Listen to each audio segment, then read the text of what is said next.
The title of this lecture is Basho and Zen Buddhism.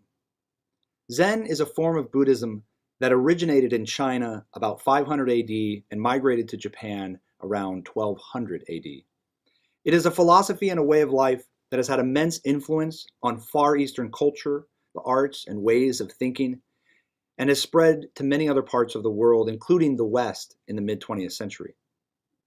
Throughout this lecture, it is important to remember that Zen Buddhism is not a religion.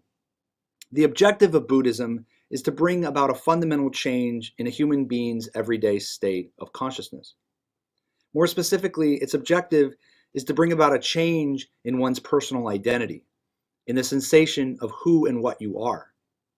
In this way, Buddhism is a method of changing consciousness.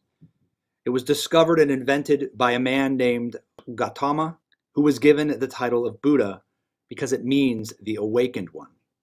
The title of the awakened one, as the Buddha was called, suggests that ordinary people are asleep. In what sense are people asleep? Well, the Buddhist would say that almost all human beings have a phony sense of identity, a hallucination in who they really are. Individuals are attached to false egos, and it is this attachment to our sense of identity that produces suffering. In Buddhism, our ignorance and suffering revolves around a deluded view of the self, which generates desires and attachments. The goal of Buddhism is thus to become free of the limitations of the self, remove desires, and live a life devoid of attachments.